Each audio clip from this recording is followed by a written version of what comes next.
Nós vamos orar antes de nos assentar e abrir a palavra de Deus, e quero incluir nessa oração alguns pedidos que chegaram para a gente aqui durante o período de louvor e adoração.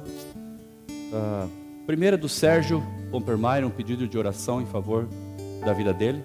O Sérgio foi internado no cardiologia na quarta-feira, se não falha a memória, à noite, né, Vânia? Está sob observação ali, aguardando alguns exames trazerem a conclusão do que está acontecendo. Enquanto isso, a família pede oração. Nós vamos juntos aqui interceder pelo Sérgio. A Alexandra também trouxe um pedido de oração a respeito do pai dela, João Carlos. Ele está com um aneurisma cerebral, ele está gravemente internado no hospital, na UTI. Então nós queremos também orar pelo João Carlos. Nós queremos orar também pelo irmão da Vânia, o Leonel, que também está com problema cardíaco, essa semana descobriu. E nos últimos dias, né, mas está fazendo alguns exames. Nós recebemos agora também informação que a irmã Lídia Forte faleceu, foi para casa. Então amanhã de tarde nós devemos ter o sepultamento aqui. Uma irmã já é bem idosa, mas de um casal que muitos de nós conhecem e amamos muito esse casal. Casal muito querido para nós, né? Vamos estar orando também pelo tio Arthur, que Deus console o coração deles. Provavelmente o horário vai ser amanhã à tarde, às 3 horas, lá direto na capela do cemitério evangélico. Mas amanhã durante o dia a gente ainda vai trazer alguma informação. Tio Arthur. Isso. Certo. Verdade. A mãe do Rafa também, nosso sonoplasta baixista, ela também está com uma metástase de um tumor no cérebro, são 2 tumores, e ela vai começar com radioterapia essa semana, e é uma situação bem grave. Ela foi pega de surpresa, como a gente sempre é nesse momento, né? E nós queremos, como família, estar junto contigo, Rafa, orando e intercedendo também por tua mãe. Certamente a gente tem outros pedidos aqui de oração, de gente que foi pega de surpresa por uma situação ou outra. E a gente tem dito que a gente é uma família. Nós temos o irmão mais velho, que é Jesus, aquele que mostrou o caminho ao Pai. E o Pai está conosco. Nós queremos nesse momento interceder ao Pai por essas situações que nós colocamos aqui. E se você tiver alguma coisa no seu coração, você também pode estar intercedendo. A gente não tem só situação de doença, temos situação de desemprego entre nós, situação de aperto financeiro ou arroxo financeiro, situação de relacionamentos não resolvidos, e assim a gente tem várias, cada família tem a sua expectativa, né? Então a gente quer colocar diante de Deus aquilo que vai no seu coração nesse momento. Baixa a sua cabeça e você pode orar silenciosamente aí no seu coração a respeito de alguma coisa que eu não esteja citando aqui, mas nós queremos juntos como igreja, ao final, quando dissermos amém, nós queremos concordar com aquilo que nós estamos declarando diante de Deus aqui. Pai de amor, nós estamos reunidos aqui como família e nós queremos interceder por essas situações que nos vieram agora à pauta aqui.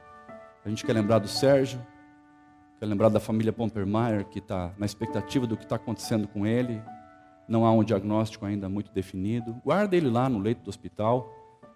Nesse momento, ele deve estar lembrando da gente aqui, porque ele é alguém que não falta na celebração. Consola ele lá no hospital. Lembro do Leonel também, irmão da Vânia, que também descobriu o problema cardíaco há poucos dias. Eu quero lembrar também do seu João Carlos Almeida, que está com aneurisma, bem grave, internado na UTI. Esse é um homem que ainda não se rendeu aos pés de Jesus. E a nossa oração principal, Pai, é que Tu encontres assim o coração dele, que ele seja salvo por Ti, Pai. Essa é a nossa oração. E a partir daí, Pai, ele estando nas Tuas mãos, o que vier é bênção, Senhor. Nós queremos orar por ele, pela família dele. Queremos orar por consolo para o Werner Forte, para o Martin, para a Mariane, para o tio Arthur. A tia Lídia finalmente descansou, ela está em casa contigo, nós queremos agradecer por isso. Uma família muito querida nossa, são bem idosos, mas frequentaram a Conde aqui por mais de 60 anos, ou frequentam como membros aqui, e uma família que tinha um compromisso sério contigo, servindo, visitando. Nós agradecemos pela vida deles, pela inspiração deles na nossa vida e pedimos por consolo nesse momento, Pai. Eu quero pedir também pela mãe do Rafa, que Tu possas, com a Tua mão de cura, Pai, tocar nela, Senhor. E a gente sabe que basta uma palavra do Senhor e ela pode ser curada imediatamente. Nós queremos nisso. Agora sabemos que o Teu plano ele é mais profundo que só uma cura, talvez. E Tu queiras nesse momento estar ensinando algo para a família, Te revelando de uma forma especial e mais íntima a família. E nós queremos pedir que a família possa estar abrindo o seu coração e ouvindo realmente aquilo que Tu tens para eles nesse tempo, Pai. E que nesse processo eles confiem no Senhor inteiramente. Eu sei que há muitas outras situações aqui entre nós, como eu citei, e todas elas, Senhor, Tu conheces.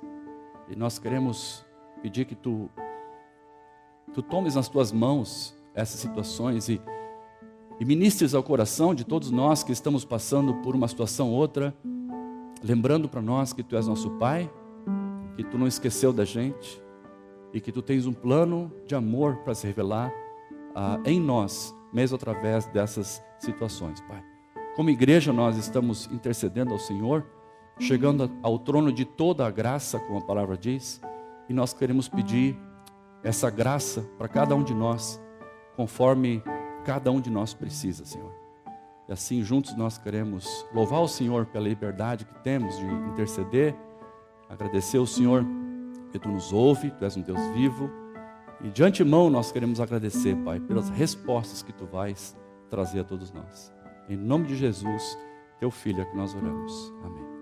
Amém. A igreja pode assentar?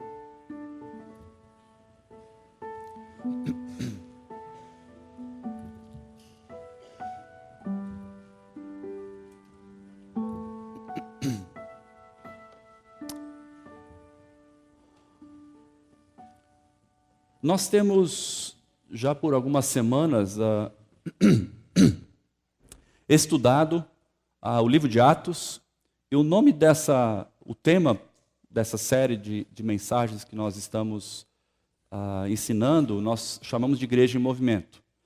No livro de Atos, a igreja é fundada, a igreja começa, a igreja ela nasce e ela recebe instruções do Senhor Jesus para crescer, para sair das suas fronteiras, sair lá de Jerusalém, onde eles estavam, os primeiros cristãos, e divulgar, proclamar e falar adiante a respeito dessa mensagem da salvação, que diz: há um Deus, Ele nos ama. Nós estamos separados desse Deus por causa do nosso pecado. Mas Deus nos amou dessa forma, mandando o seu Filho por nós. Esse Filho, Ele nasceu, viveu entre nós, morreu, ressuscitou e está junto ao Pai. Essa é a mensagem do Evangelho. É Jesus tomando a iniciativa de buscar a gente e apontar para a cruz, apontando para Deus, né? E Atos mostra exatamente isso, esse movimento da igreja saindo de dentro de Jerusalém, de dentro daquela cidade, saindo das quatro paredes e indo adiante, indo para fora. Jesus havia dito, né, até os confins da terra. E ali a gente vê esse movimento da igreja. A parte que nós vamos estudar hoje chama-se urbanização, que não quer dizer nada. A gente ouve essa expressão urbanização, o que significa urbanização? Então, eu vou tentar explicar um pouquinho o que significa, vamos ver se eu vou conseguir. Isso aqui é um recorte do Google Maps que eu tirei. Vamos ver se a gente consegue se localizar aqui. Daniel, tu grita se eu errar, tá bom? Aqui assim, ó. Aqui assim é Jerusalém. E todo o cenário do Novo Testamento ele acontece mais ou menos por aqui. O ministério de Jesus se deu mais ou menos nessa região aqui. Aqui o Egito. Aqui Judéia, Samaria. Nessa região aqui, Jerusalém também. Então, Paulo estava aqui, aqui que ele se converteu, né? Nessa região aqui, ele estava aqui. E aí, nessa parte que nós vamos estudar hoje, capítulo 16, é que Paulo, então, toma um caminho diferente. Paulo sai daqui, dessa região aqui, ele sobe por aqui, passa pela Ásia, aqui assim, e ele vem nessa direção aqui e vai até Corinto, aqui assim, Tessalônica, que fica nessa região aqui. Então o evangelho ele sai dessa região aqui e ele vai para a Europa. Por isso que o título da mensagem é Urbanização.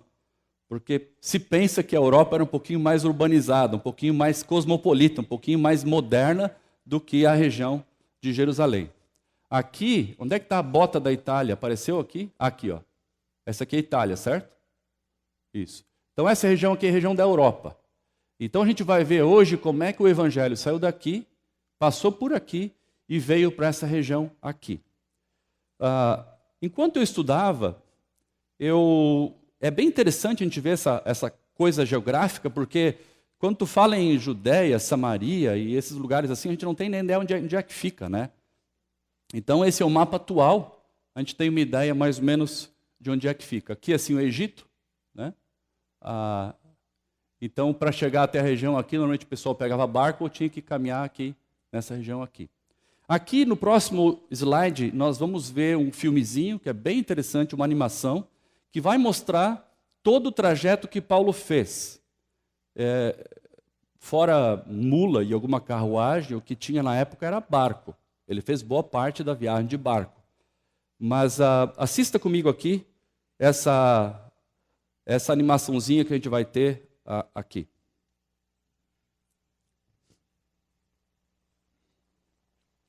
Paulo sai de Antioquia, caminha, passa por Tarso, Derbe, Listra, Antioquia,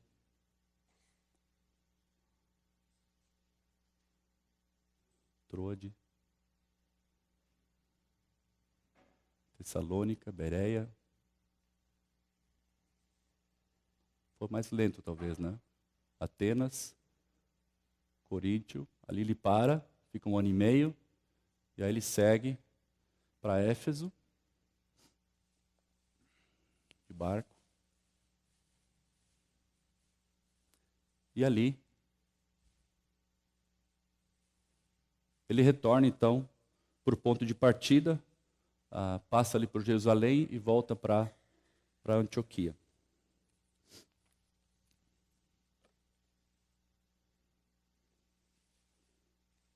Pronto, chegou.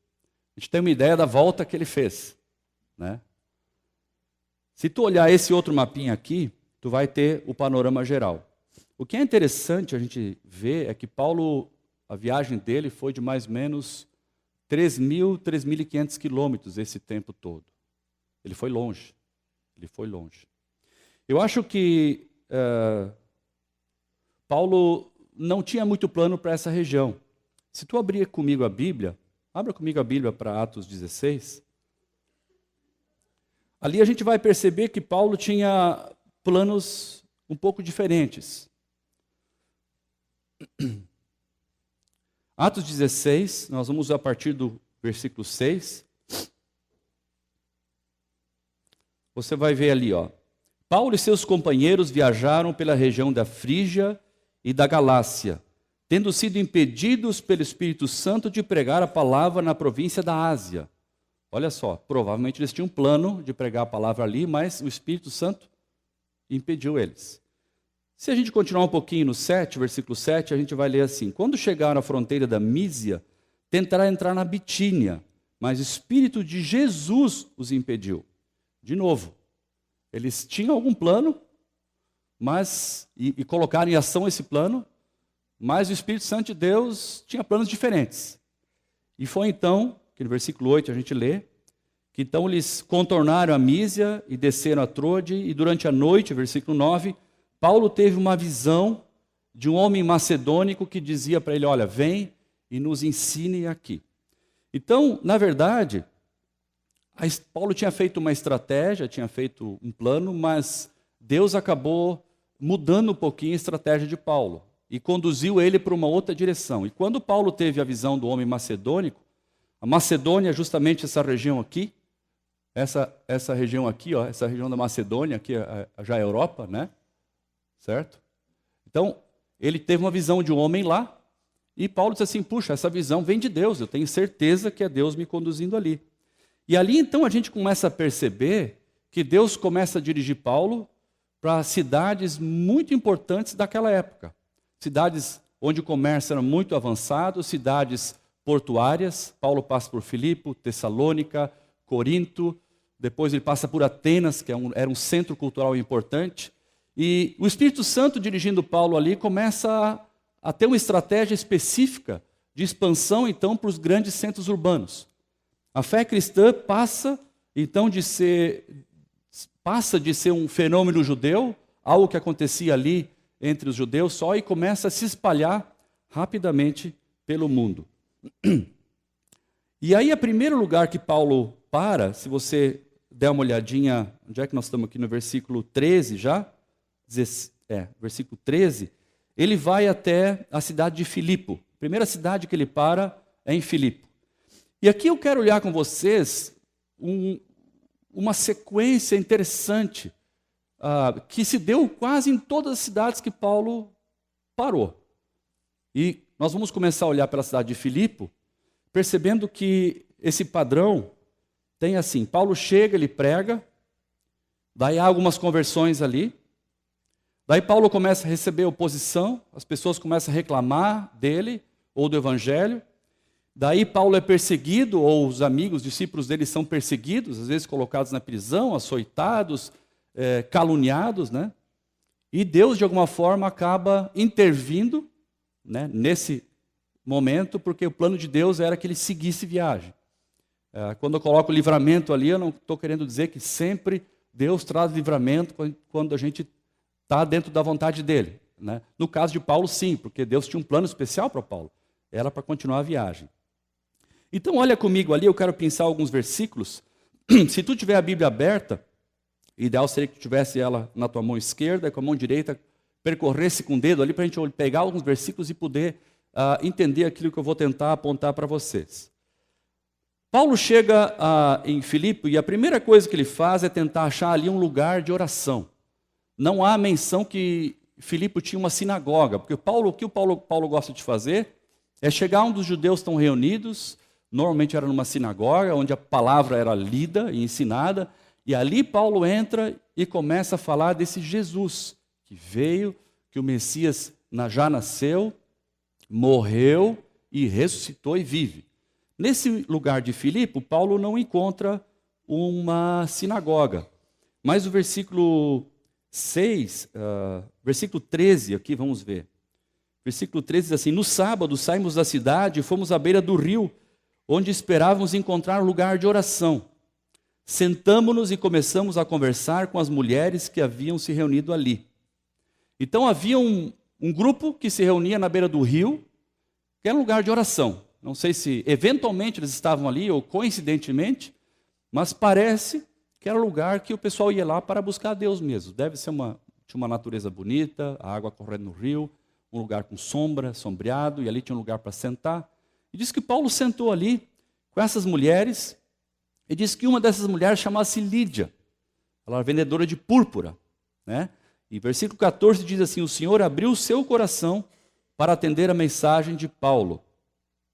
Tendo sido batizada, bem como os da sua casa, ela nos convidou, dizendo, então Paulo foi até a casa dela. O fato é o seguinte, Lídia é primeiro convertido de toda a Europa.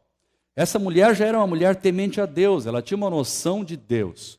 Quando Paulo chega lá, ele começa a explicar a respeito do Messias, de Jesus, da salvação, e essa mulher está pronta. Né? Ali diz que o Senhor abriu o coração dela, houve uma revelação espiritual para ela, e ela se entregou. Então nós estamos vendo aqui, em Atos 16, 14, primeiro convertido em toda a Europa, que foi Lídia. Mas Paulo teve oposição também ali. Logo depois, se tu der uma olhada, a próxima narrativa fala de que Paulo e Silas foram colocados na prisão. Por quê? Porque a Bíblia diz que enquanto Paulo estava pregando o evangelho, havia uma escrava que ela era adivinhadora. Ela adivinhava as coisas, era alguém que incomodava Paulo. Quando Paulo e Silas estavam passando por ali, ela chegava e dizia, lá vem os homens em nome de Deus. Lá vem Paulo e Silas que vão pregar o reino. Paulo e Silas que vão falar em nome do Senhor. E parece que essa mulher todo dia acabava incomodando Paulo e Silas. Essa mulher não parava de incomodar. E a Bíblia diz que um dia Paulo se irrita e olha para essa mulher e expulsa o demônio que estava possuindo essa mulher, adivinha. E essa mulher então para de adivinhar. Só que os donos dessa escrava ficaram indignados com Paulo. E eles acabam então, versículo 19 fala assim, percebendo que a esperança do lucro deles tinha se acabado, os donos da escrava agarraram Paulo e Silas, os arrastaram para a praça principal, diante das autoridades e, levando-os aos magistrados, disseram: estes homens são judeus e estão perturbando a nossa cidade, propagando costumes que a nós romanos não é permitido aceitar nem praticar. E ali começou a acontecer uma confusão, e Paulo e Silas, de uma maneira assim errada, né, pelos costumes romanos, eles foram açoitados com vara, né, nem foram julgados adequadamente, foram jogados na prisão. Então você vê que há conversões acontecendo, a Lídia se converte, logo levanta uma oposição contra Paulo. Tu vê, eles expulsaram o demônio de uma mulher, em vez do pessoal ficar faceiro, eles acabam criando uma oposição, levam eles para a prisão.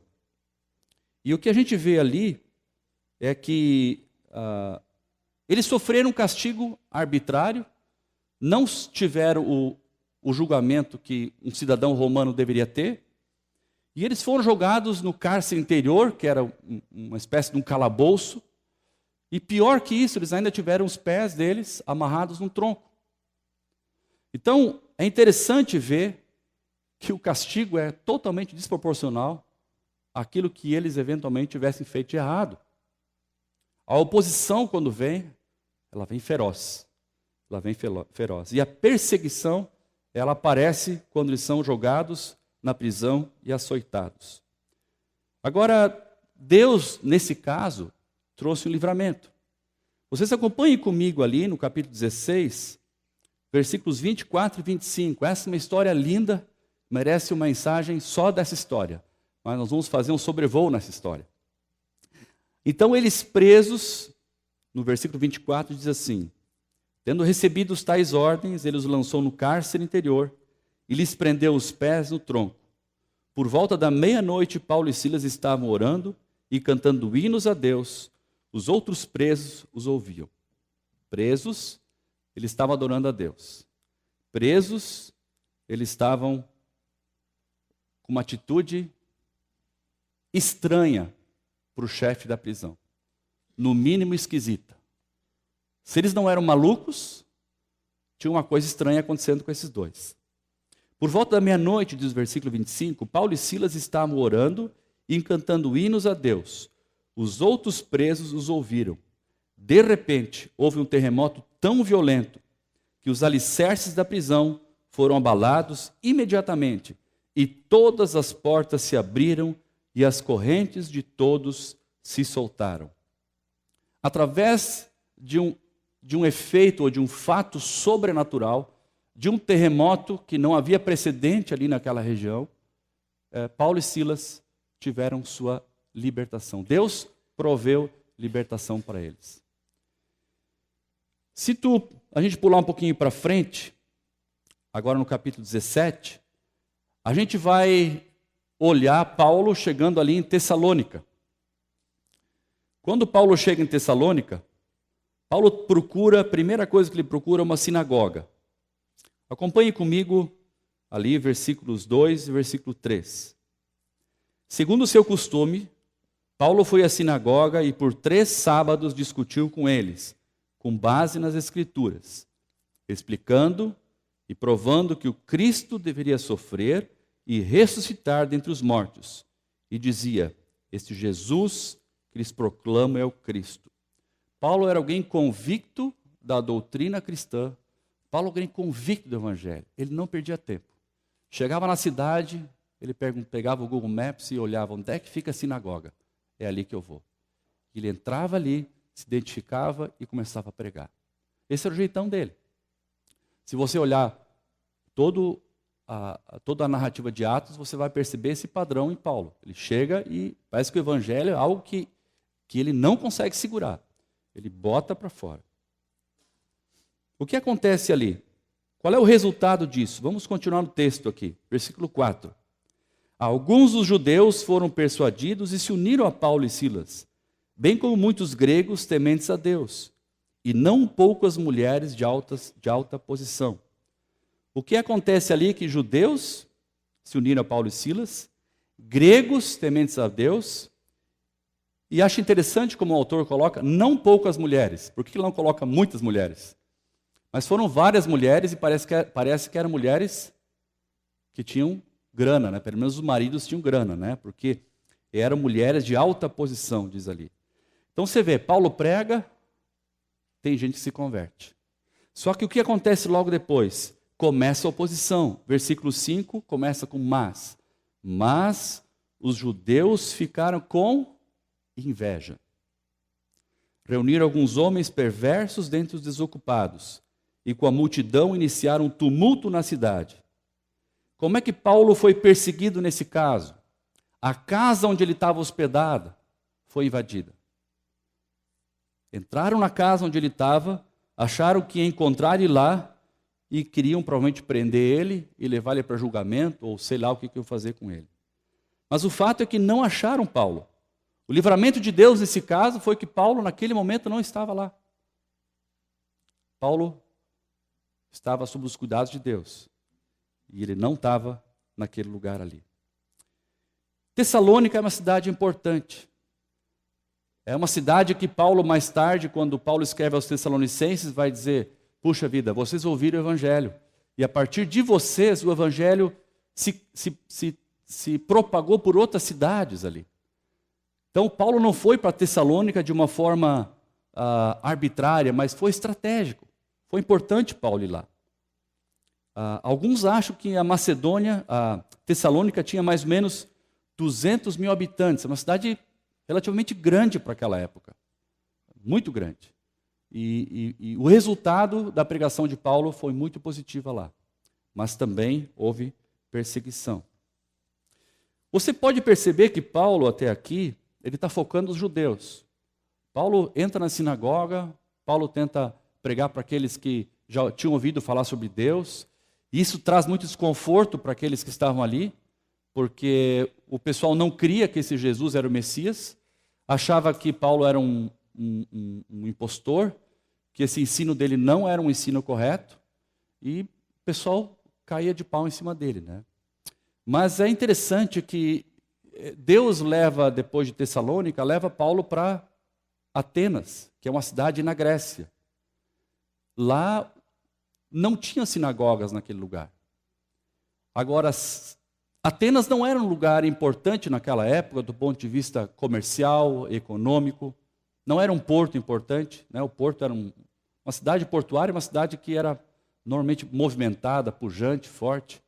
Mas Atenas era conhecida, naquela época, como uma cidade culturalmente avançada. Era uma cidade que tinha muitos filósofos, né?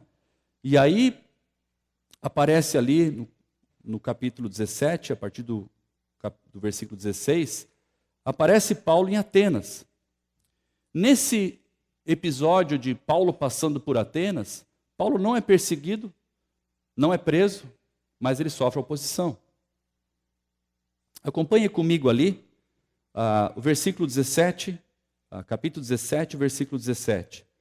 Diz ali, por isso discutia na sinagoga com os judeus e com gregos tementes a Deus, bem como na praça principal todos os dias com aqueles que por ali se encontravam. A estratégia de Paulo aqui muda um pouquinho. Paulo começa a falar na praça. Paulo começa a falar na praça pública, para todo mundo ouvir. Paulo ficou impressionado em Atenas com a centena de estátuas que eles tinham, que representavam alguns deuses. E eles tinham Deus para tudo.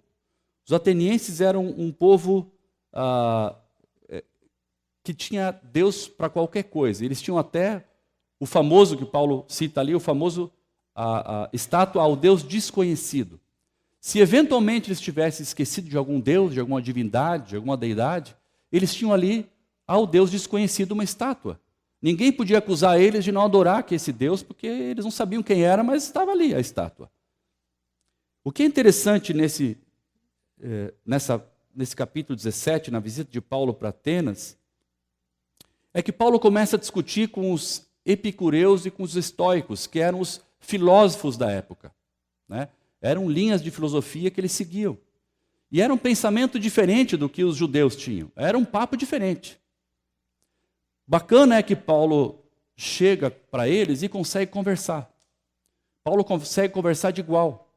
Paulo conhece, ou presume-se que Paulo conhecia o que eles pensavam a respeito da vida, a respeito das divindades, a respeito da fé.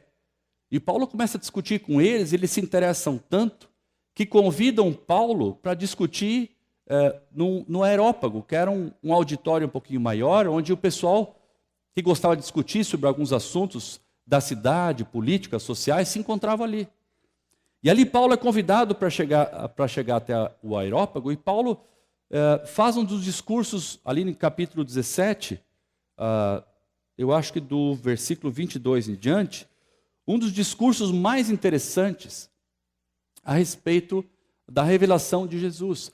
Paulo começa a pegar elementos da cultura deles, por exemplo, o altar ao Deus desconhecido, e Paulo começa a conversar com eles a respeito desse contato cultural que ele faz com eles. Paulo não olha para eles e diz assim, isso aqui não vale nada, de cara. Paulo tenta estabelecer um diálogo, Paulo tenta conversar, Paulo tenta se relacionar, Paulo tenta discutir. E parece que eles estavam interessados no que Paulo estava dizendo. Capítulo 17, versículo 32. Eles estavam interessados até quando Paulo fecha o cerco sobre os que estavam ouvindo, e Paulo fala sobre a ressurreição dos mortos. Quando Paulo fala que Jesus ressuscitou dos mortos e que um dia nós, os salvos, também ressuscitaremos, o que diz ali? Eles zombaram e disseram, a esse respeito a gente vai conversar outra vez. E com isso Paulo se retirou no meio deles. A oposição que Paulo teve em Atenas ali é simplesmente zombaria, foi uma coisa light para Paulo, né? E uma desconversa. Chegaram para Paulo, olha, o negócio é o seguinte, outra hora a gente conversa sobre esse negócio de ressurreição, desse negócio de salvação, desse teu Deus, desse negócio que está falando aí, vamos parar por aí. E zombaram de Paulo. Essa foi toda a oposição que ele teve ali. Mas apesar do discurso intelectual de Paulo, e apesar da zombaria e da oposição, houve conversões ali. Versículo 34, a gente vê ali, alguns homens juntaram-se a ele, Paulo, e creram. Entre eles estava Dionísio, membro do Areópago, presume-se que era um homem importante da época, né? Se ele era membro do Areópago, ele é alguém que discutia as leis, discutia a política, discutia a religião, era alguém importante. Né? E também uma mulher chamada Dâmaris. E outros também se converteram. O fato é onde Paulo passava, ele pregava. Gente se convertia e tinha oposição. Saindo ali de Atenas, Paulo vai para Corinto. Corinto talvez era uma das cidades mais importantes que tinha naquela região. A gente está no capítulo 18 agora de Atos. Corinto era um porto importante. Muitos navios atracavam ali a cada dia. Era uma cidade que por isso falava várias línguas, entendia vários dialetos. Agora, Corinto era conhecido, apesar da prosperidade e de ser uma cidade famosa, conhecida pela sua imoralidade. Corinto era uma cidade, alguns acham que é a cidade mais bestial que existia naquela época. Porque muitas bestialidades aconteciam ali. Se você depois ler a carta de Paulo aos Coríntios, 1 Coríntios e 2 Coríntios, é sobre esses temas de imoralidade que Paulo pega pesado com a igreja. quando a igreja se firmou e anos mais tarde teve dificuldade exatamente nessa área de imoralidade. Corinto era uma cidade grande e ela tinha uma deusa principal, que era Afrodite. Disse, é o que muitos comentaristas e pelo que se sabe da religião da época, haviam pelo menos 1000 prostitutas cultuais nessa capela, nesse lugar ali onde Afrodite estava guardada ali, essa deusa Afrodite. Prostitutas cultuais é exatamente isso que você está pensando. Eram mulheres que eram usadas sexualmente, e essa maneira como eles achavam que eles estavam adorando a Deus, tendo o seu sacrifício, e dessa maneira que eles se achegavam a Deus. Por isso que a cidade de Corinto é uma cidade muito imoral. Havia até uma expressão na época que dizia assim: olha, o pessoal está agindo como um coríntio, não é como um corintiano. Pode ter essa dúvida, eram como um coríntio, porque eles eram gente muito imoral. E ali Paulo chega ali, e ali talvez foi um lugar estratégico para Paulo. Paulo ficou ali um ano e meio na cidade de Corinto. E ali o padrão se repete. Se nós olharmos ali, o versículo 4 do capítulo 18, diz ali: todos os sábados ele debatia na sinagoga e convencia judeus e gregos. Paulo estava pregando. Onde ele ia, o evangelho era o assunto dele. Aquilo que ele tinha visto, Jesus fazendo na vida dele, aquilo que ele tinha aprendido, aquele era o tema do papo dele. Aquilo era o dia a dia dele. Ele não conseguia ficar sem pregar. Sempre que você vê Paulo chegando numa cidade, esse homem procura um lugar para ensinar. Procura um lugar para conversar sobre fé, sobre religião. Agora, versículo 8, a gente vai ver que houve conversões também na cidade de Corinto. Crispo, diz ali, chefe da sinagoga, creu no Senhor. Ele e toda a sua casa, e dos coríntios que o ouviam, muitos criam e eram batizados. Então houve muita gente que se converteu ali. Muitos batismos. Agora Paulo, em Corinto, também sofreu oposição.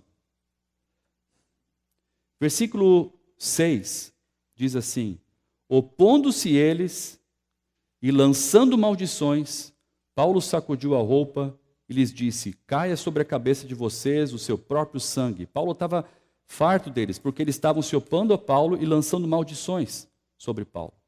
Então Paulo também sofreu oposição em Corinto. E aí Paulo foi levado até o tribunal. O que eles queriam é prender Paulo e calar esse homem que não se calava. Olha ali no versículo 12 comigo, 18, 12. Sendo Gaio procônsul da Caia, os judeus fizeram em conjunto um levante contra Paulo e o levaram ao tribunal, fazendo a seguinte acusação: este homem está persuadindo o povo a adorar a Deus de maneira contrária à lei. Eles queriam prender Paulo. Eles acharam certo que o juiz, esse Gaio, pegaria Paulo e jogaria ele de novo na prisão. Mas Paulo foi liberto pelo próprio juiz. O juiz desconversou. Se tu olhar no versículo 15, a segunda parte do versículo, diz assim: eu não serei juiz dessas coisas. Esse papo de religião, esse papo de Salvador, de Messias, de arrependimento, de ressurreição dos mortos, Jesus vive, eu não vou ser juiz dessas coisas, se virem. Eles saíram dali e quebraram o maior pau entre eles. O texto fala que eles brigaram no final, espancaram o chefe da sinagoga, chamado Sóstenes. Então você vê de novo esse padrão acontecendo. Paulo chega, Paulo prega, tem conversões, tem oposição, tem perseguição, e Deus vai agindo e vai mexendo com Paulo. Nós não vamos ver a cidade de Éfeso que Paulo passou, porque porque o padrão é parecido. Se tu tiver curiosidade, tu pode pegar o capítulo 19, o início, e olhar ali como que esse padrão se repete. O padrão é esse aqui, que eu falei para vocês. Pregação, conversão, oposição, perseguição e livramento. Pensando em nós, como uma igreja que também está num centro urbano, a minha pergunta é se nós vivemos algo parecido com isso que está aqui. Se esse padrão que a gente encontra quando a igreja sai do meio judeu e vai para a Europa, se esse padrão também é encontrado aqui entre nós hoje. Será que a gente vive esse tipo de situação? Eu acho que a gente não vive esse tipo de situação de uma forma da organização em si. Mas de forma pessoal, pode ser que muitos de nós tenham enfrentado algum tipo de perseguição. Nós conversávamos esses dias no nosso grupo pequeno sobre a questão do evangelismo, sobre a questão de transmitir a fé, de compartilhar nossa fé com outras pessoas. E a conclusão do grupo é que quando a gente abre a boca, né, na vizinhança, nos colegas de trabalho, ou para amigo de infância, o pessoal acaba tirando um sarro da gente.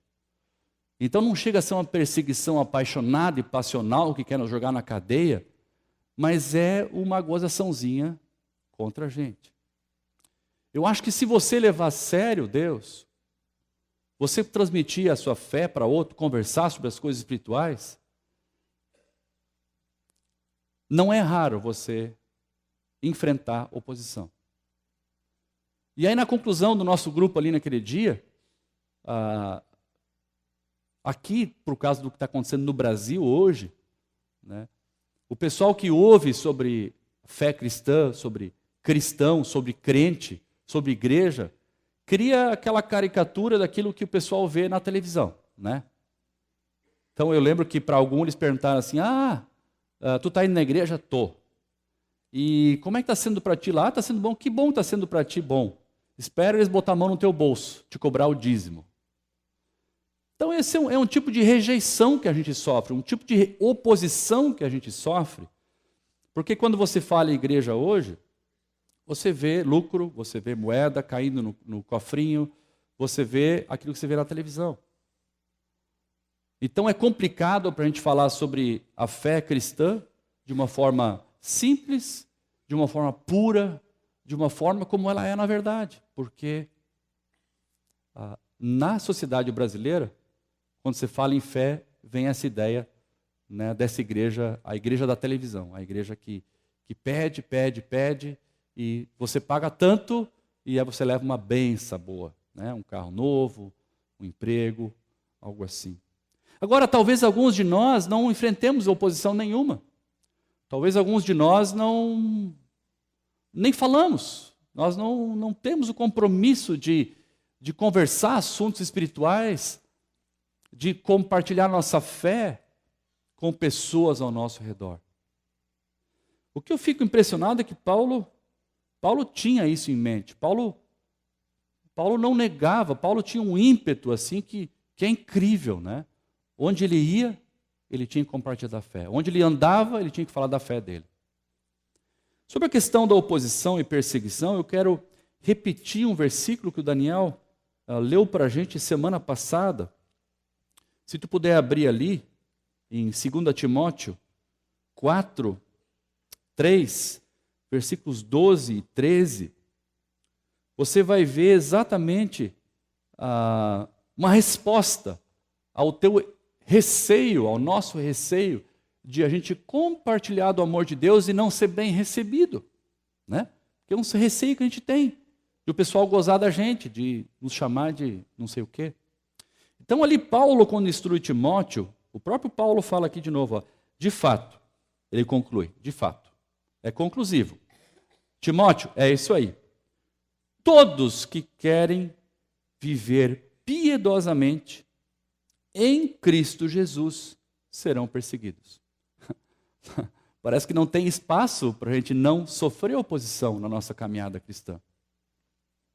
A oposição que Paulo sofria tinha a ver com essa atitude de uma fé piedosa em Cristo Jesus. E o versículo continua: contudo, os perversos e impostores irão de mal a pior, enganando e sendo enganados. É interessante porque Paulo diz assim, ó, cara, tu quer viver piedosamente? Tu vai ser perseguido. Daí tu diz assim, mas que ruim, eu vou ser perseguido. Que coisa terrível. Vão zombar de mim.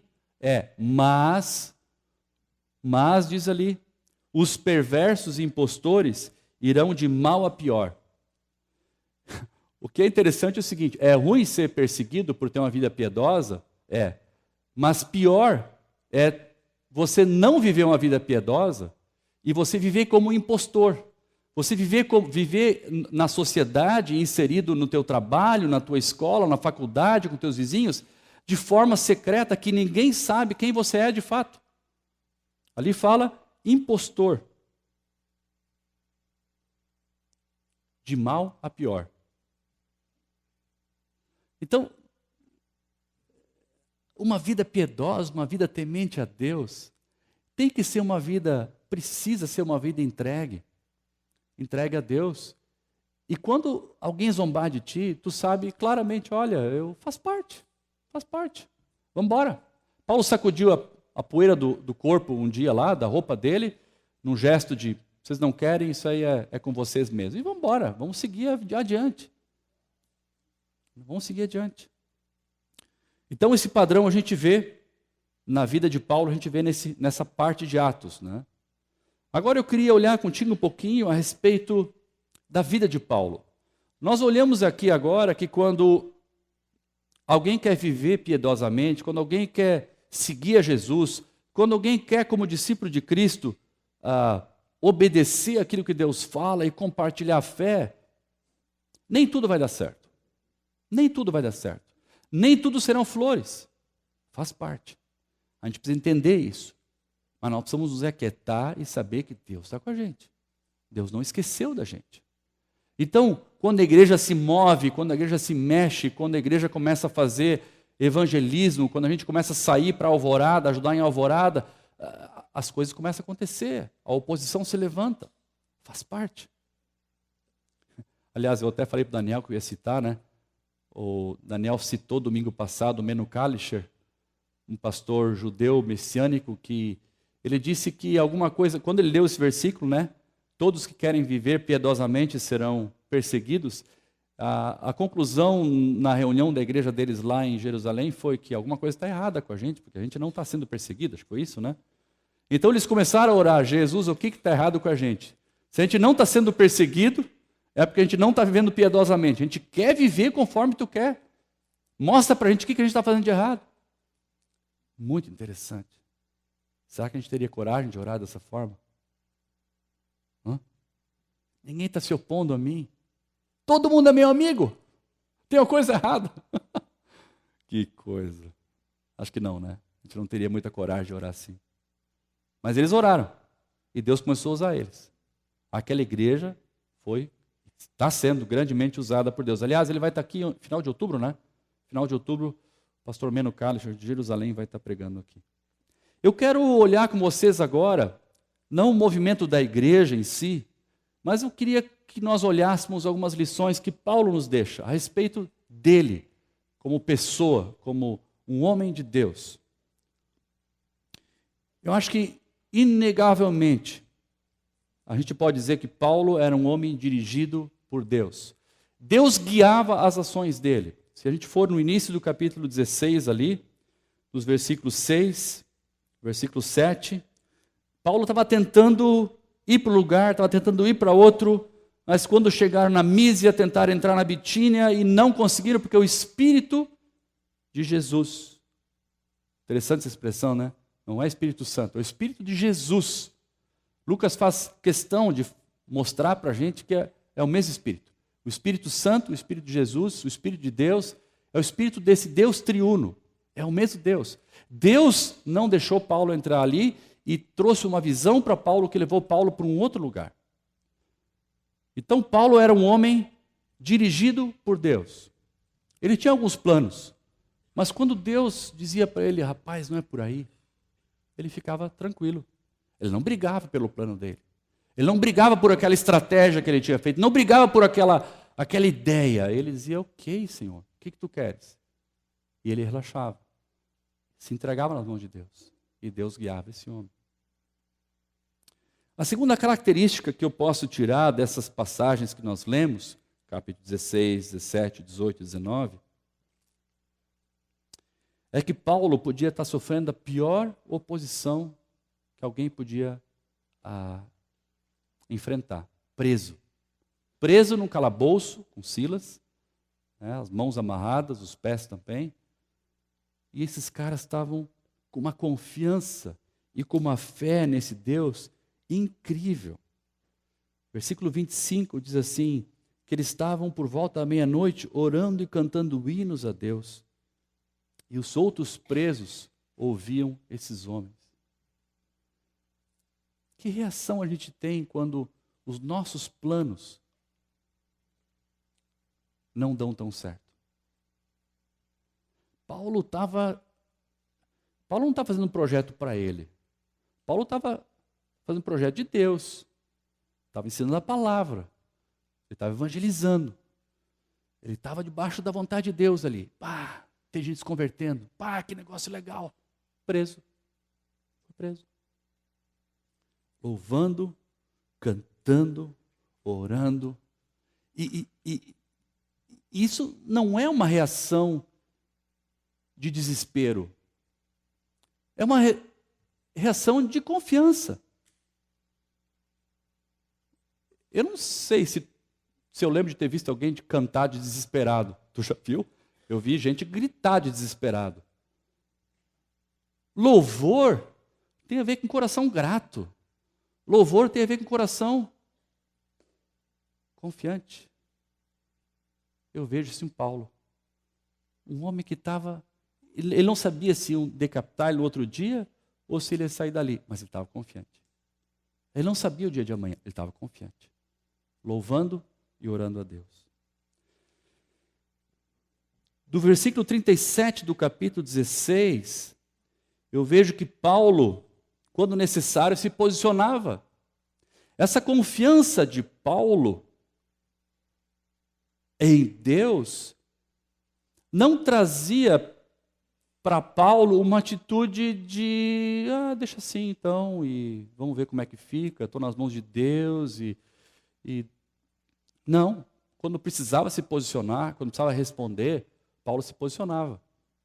Versículo 37, quando o pessoal lá, os magistrados viram que Paulo foi preso indevidamente e soltaram ele, Paulo diz assim, não, eu sou um cidadão romano, vocês me açoitaram, me prenderam e agora estão batendo minhas costas, dizendo vão embora? Não, eu quero que eles venham aqui falar comigo.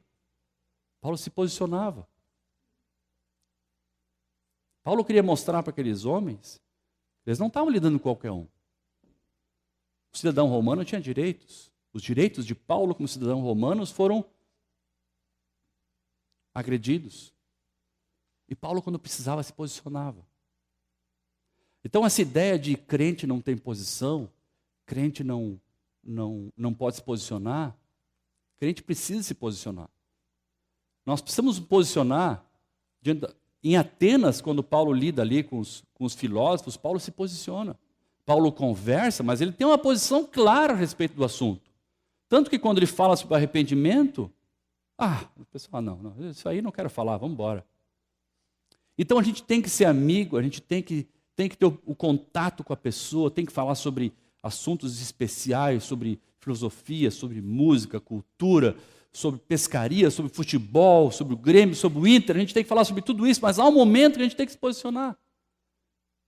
Que a gente tem que dizer, olha, é por aí, é por aqui. Como eu falei, Paulo era um conhecedor da sua época. Paulo era alguém que conhecia o que estava acontecendo. Paulo conhecia sobre política, Paulo conhecia sobre economia, Paulo conhecia cultura. Paulo não era alguém que tinha a mente fechada e só lia a Bíblia, os profetas, e só falava desse assunto. Paulo tinha uma mente aberta. Paulo conseguia dialogar de uma forma inteligente com as pessoas que ele mantinha contato. Ele se articulava bem. Ele era alguém reconhecido por isso. Então essa é uma característica que eu vejo em Paulo também. Conhecedor da sua época. Versículo 18, o que diz ali? Aqui, filósofos e epicureus estoicos começaram a discutir com ele e perguntavam o que está tentando dizer esse tagarela. Estavam tirando uma onda com Paulo, mas havia uma conversa ali com Paulo. Paulo queria saber, eles queriam saber o que na verdade esse cara estava dizendo. Estavam zoando com Paulo, mas Paulo discutia com eles. E eles se interessaram e levaram a conversa adiante. Paulo trabalhava e partilhava a fé. Capítulo 18, versículo 3.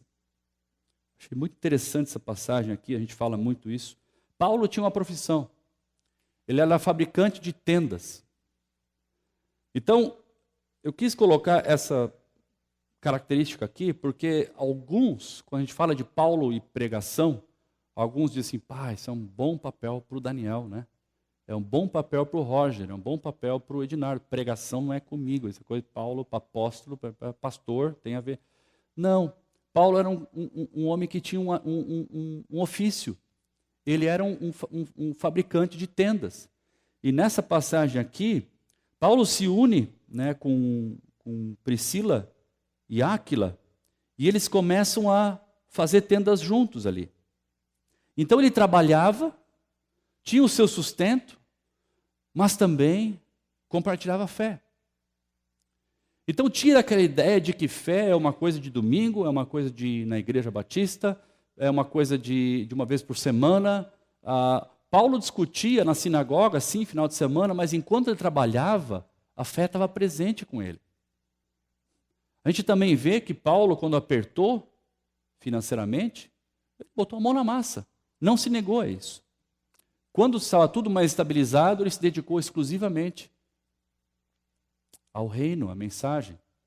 Mas Paulo trabalhava e partilhava a fé. Paulo ouvia a voz de Deus de uma forma clara. Deus revelava a ele, é impressionante. Olha comigo ali no capítulo 18, versículos 9 e 10. Certa noite o Senhor falou a Paulo em uma visão, não tenha medo, continue falando e não fique calado, pois eu estou com você e ninguém vai lhe fazer mal ou feri-lo, porque tenho muita gente nessa cidade. Paulo estava pensando talvez ir embora. Ele ouve claramente a voz de Deus, assim, dizendo assim, Paulo, nessa cidade aqui, em Corinto, tem muita gente que vai ser salva ainda pela tua instrumentalidade. Fica aqui, querido. Nada vai te acontecer de mal. Eu vou continuar contigo. Não vai embora. Continua aqui. E a comunhão desse homem com Deus, ela é tão forte que esse homem diz, é isso aí, a voz de Deus. Ele não tinha dúvida de que essa é a voz de Deus. Olha comigo no capítulo 22, versículo 11. O Ed me chamou a atenção desse versículo ontem. Ali diz assim, na noite seguinte, o Senhor, pondo-se ao lado dele, disse, coragem, assim como você testemunha ao meu respeito em Jerusalém, deverá testemunhar também em Roma. Jesus se pôs ao lado de Paulo, olha só, ao lado desse homem, diz assim, rapaz, estou contigo, coragem. Eu vejo nesse homem, um homem que tinha intimidade com Deus, e ele sabia ouvir a voz de Deus, e Deus se revelava a ele de uma forma tranquila, sem impedimentos, sem nenhum tipo de barreira. Por causa disso, Paulo desfrutava, por intermédio de Paulo, do poder de Deus. Ele era usado por Deus de uma forma poderosa. Olha o versículo 11 do capítulo 19. Deus fazia milagres extraordinários por meio de Paulo. Não eram milagres extraordinários. Eram milagres que ninguém jamais tinha visto. Paulo era usado com grande poder por Deus. E nessa passagem aqui, eu acho que é a passagem única em toda a Escritura, em que até os lenços e os aventais de Paulo eram, quando usados, curavam as pessoas. Incrível. Era uma coisa extraordinária. Claro que dali, alguns usam a ideia do chapéu, que o chapéu aquele vai curar o suor do lenço, né? A gente vê isso hoje em dia. Acho que é desse texto que o pessoal tira. Mas o fato é que foi aqui, foi nesse momento, foi uma coisa pontual. O Espírito Santo quis usar dessa forma, e dessa forma ele usou Paulo. E Paulo era um homem que desfrutava do poder de Deus. Por meio de Paulo, o poder não estava em Paulo. Através de Paulo, a instrumentalidade de Paulo permitia que Deus usasse ele de uma forma inequívoca, poderosa, por onde quer que Paulo passasse. Eu tenho dito, e eu quero repetir isso, porque tem se tornado uma convicção para mim. Quando a gente estuda o livro de Atos e começa a perceber esse mover da igreja, a igreja avançando, a igreja partilhando o evangelho, com oposição, com fé, mas são nesses momentos que a gente vê o poder de Deus de uma forma, como diz ali, extraordinária. E como a gente erra nesse ponto como igreja cristã no tempo de hoje, né? Falei isso na outra mensagem, vou repetir aqui. Como a gente às vezes chega a Deus e pede algo extraordinário para Deus. A gente quer ver o poder de Deus. Há uma expectativa da gente, quando a gente vem aqui, de ouvir a voz de Deus de uma forma especial, de sentir o poder de Deus, de ser tocado por Deus. Às vezes na nossa vida, no nosso cotidiano, nós oramos por um emprego, por uma cura, por uma bênção, por um livramento, porque nós queremos ver o poder de Deus. E não é ilegítimo isso, que nós queiramos isso. Deus é um Deus de amor. Né? É um Deus cujo trono tem toda a graça disponível para nós em momento oportuno, de acordo com o que cada um de nós precisa. Mas aqui na igreja, aqui no livro de Atos, o que eu vejo é o evangelho sendo transmitido, compartilhado, as pessoas agindo, a igreja se movimentando, indo até ali, e nesse momento, então, quando necessário, o poder de Deus age. O poder de Deus livra, os demônios são expulsos, a cura acontece, os milagres são notórios e coisas extraordinárias acontecem. Então, evangelismo e o poder de Deus são, para mim, algo inseparável. Inseparável. Aliás, não há nada mais milagroso e poderoso que você ver alguém se entregar a Jesus e ser transformado. Esse é o maior milagre que existe, né? O nascimento de alguém que se entrega para o Senhor. Então isso eu vejo aqui nessa igreja em movimento. Poder de Deus aparecendo, mas o Evangelho sendo compartilhado de uma forma propositiva, de uma forma intencional, de uma forma clara.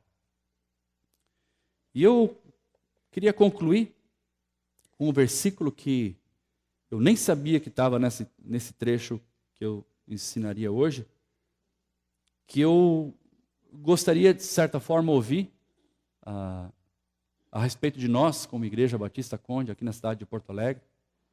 É ali, capítulo 17, versículo 6.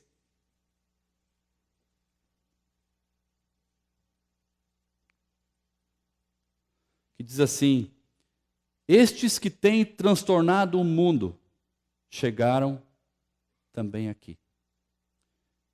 É uma expressão assim, não, esse pessoal chegou aqui? Puxa vida. Eu queria ouvir isso de nós como igreja na cidade de Porto Alegre. Eu queria perceber a nossa relevância aqui na capital.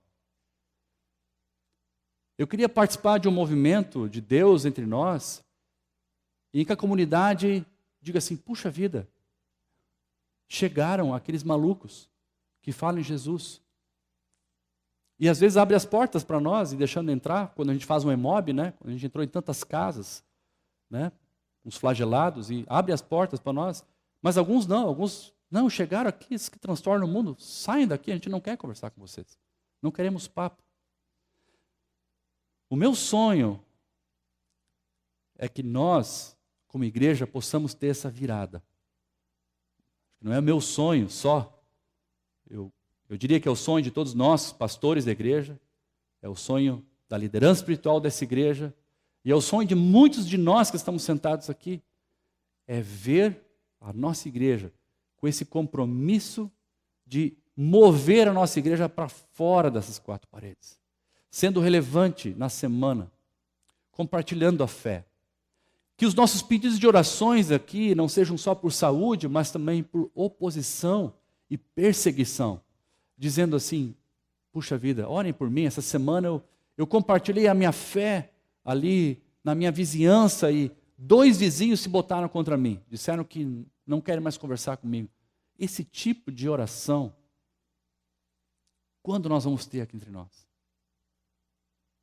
Oração, fruto de uma fé viva, fruto de um compartilhar, fruto de alguém que se entrega, põe a mão ao palmatório, fruto de alguém que diz assim, eu estou contigo, Senhor, eu creio nessa mensagem, eu fui transformado por essa mensagem, eu não quero temer nada,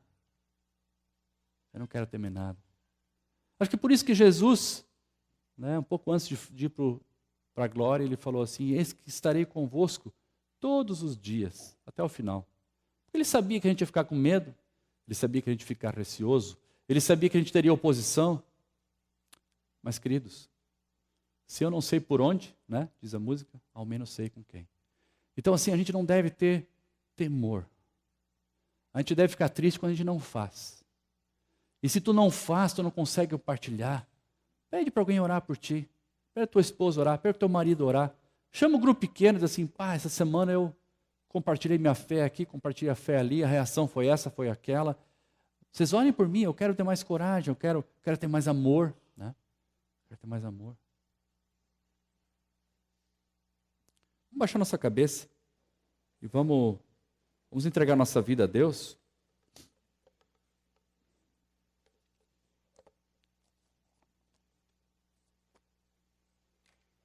Pai, o que nós vimos aqui na Tua Palavra de uma forma assim, muito resumida e rápida, porque eram 4 capítulos, vimos que Tu diriges a Tua igreja, Tu tens um plano para a Tua igreja, às vezes nós traçamos um plano por um lado e Tu fechas as portas e nos dá outra direção. Nós queremos como igreja conhecer os Teus planos para nós, Pai. Nós queremos pedir que Tu nos orientes, que Tu nos guies como igreja, Pai. Que Tu nos guies rumo ao desconhecido, rumo ao desconforto, rumo a compartilhar nossa fé. Porque quando nós compartilhamos nossa fé, nem sempre, Pai, a resposta vai ser positiva. Ai, como é bom quando as pessoas respondem positivamente, se entregam para Ti, nós percebemos a transformação no coração das pessoas. Mas nem sempre é assim, Pai. Então dá a nós como igreja, Pai, uma atitude de entrega, para que nós possamos ser dirigidos pelo Senhor. Dá a cada um de nós, igreja somos nós, igreja não é essa reunião aqui, dá a cada um de nós, Pai, também esse ímpeto de compartilharmos a fé. À luz do exemplo da vida de Paulo, Pai, nós possamos também ter essa experiência incrível que Paulo teve.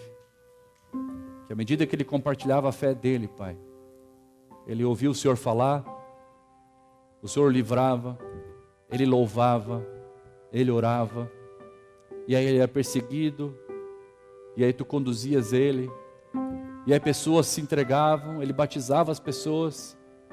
E esse mover do Senhor, Pai, estabeleça esse mover entre nós aqui. Essa é a minha oração, Senhor.